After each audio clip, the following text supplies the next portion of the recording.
Paano nga ba mag-loan dito sa GLoan or GCash at bakit importante na dapat i-check ipapadalang email sa inyo, lalo itong attachment sa bandang baba? Pag-usapan natin. By the way, kung first time mo sa channel na to and gusto mo pa ng mga online tutorial videos katulad nito, please click the subscribe button.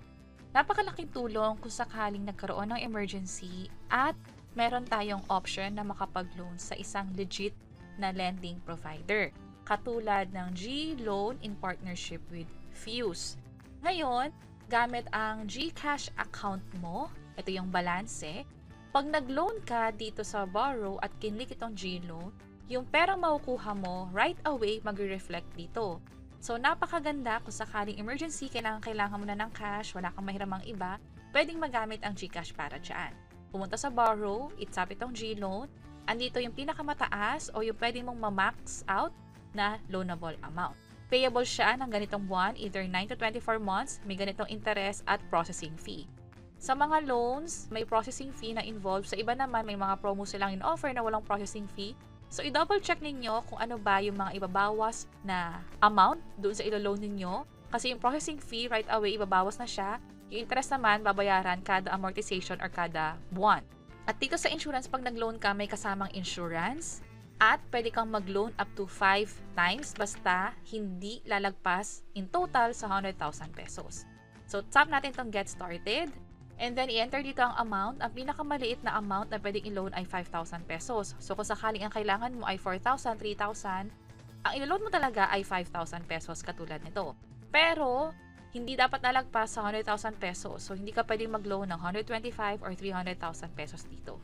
I-remind ko lang na depende ito sa account at depende rin sa current offer ng GCash. Ngayon kasi, 100,000 pesos, dati umabot pa ito ng 125 at i-check ninyo kung may pagkakataon na pwedeng mas mapataas pa ito. Ito yung sinasabi kong may free health and loan insurance. Kung sakali na nagkasakit na ospital nang hindi bababa sa 3 araw, pwedeng makakuha ng cash allowance na 500 pesos or 10% ng loan amount.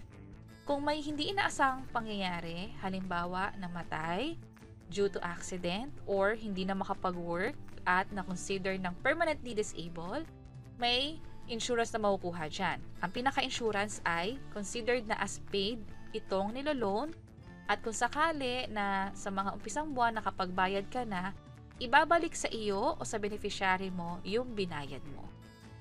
Sa step 2, wala na tayong pipiliin kasi yung system na or yung GCash app na yung mag-decide kung ilang months babayaran, magkano. Sa step 3, pipiliin yung loan purpose o yung pinakadahilan. Tulad ng sabi ko kanina, just in case na may bigla ang kailangang bayaran, katulad ng emergency or bills, pwede rin naman for travel or tuition sa educational o iba pa, pwede yan. Basta ang makukuha mo rito sa GLoan ay cash na mata-transfer o madi-disburse doon sa GCash wallet mo. So, pili tayo ng isa, sa akin emergency. Referral code, kung meron kayo nito, ilagay nyo na lang or i-type dito.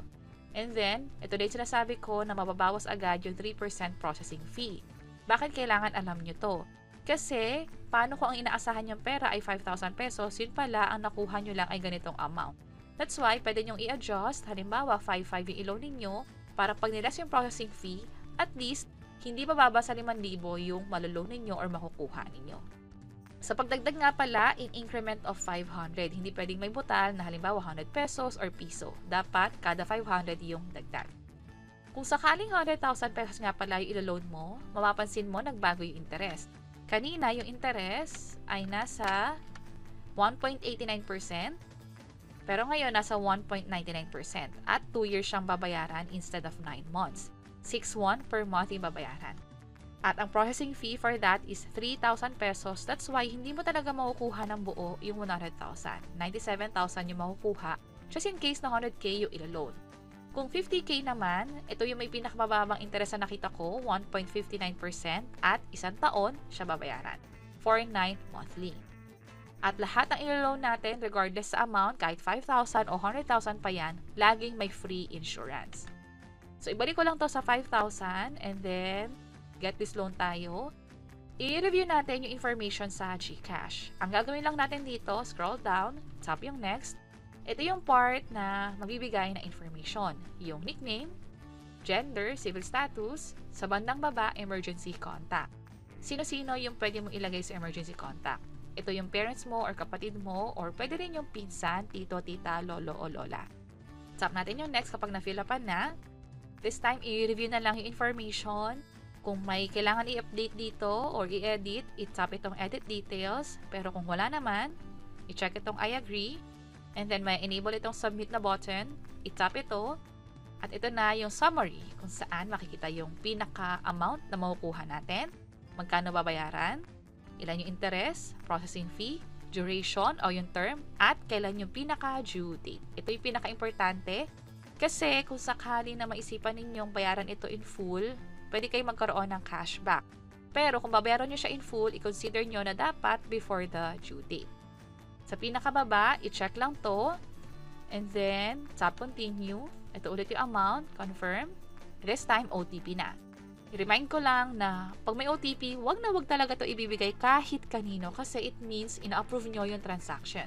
Katulad nito, kailangan kong it-authenticate yung nangyayaring transaction. So, 678017, in-enter ko siya dito, tap ko yung submit, at within 48 hours daw makukuha.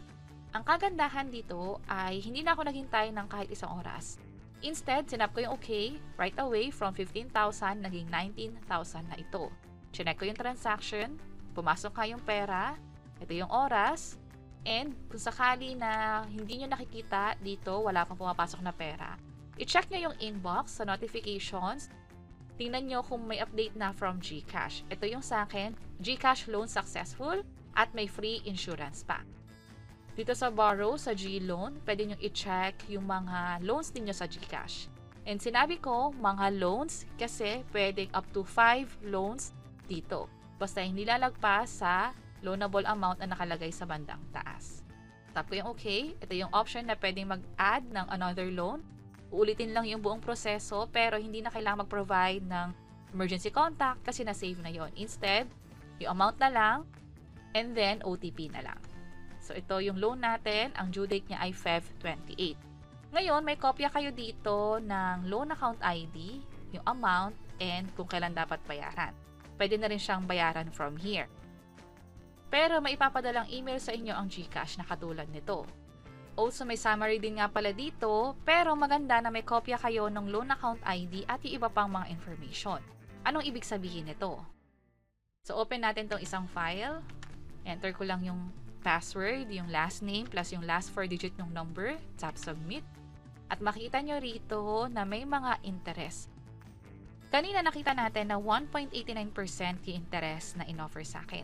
Pero, kung i-consider mo yung processing fee, yung lahat-lahat na, ang pinaka-interest talaga na in-apply sa akin ay nasa 3.92%. Bakit mahalagang malaman mo ito? Sa ngayon kasi, ang dami na in-offer na loans. Pwede kang mag-loan sa ibang apps. Ngayon, pwede mong i-compare yung interest sa in-offer nila, lalo kung alam mong legit naman yun dito sa GCash o sa iba pa, para malaman mo kung ano bang lending app or institution yung pinaka nag-offer ng pinakamaliit na interest para nga naman hindi tayo mahirapan sa pagbayad monthly nitong principal na niloan natin. At ang isa pang magandang malaman dito ay just in case na makalimutan natin magbayad o di naman kaya ay hindi natin kaya magbayad on time, may penalty na kaakibat dyan, late payment fee.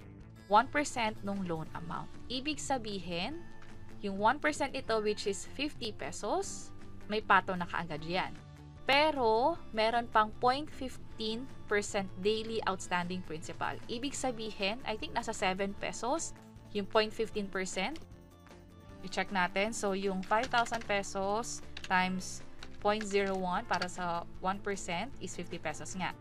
Pero, kung 5,000 times 0.15.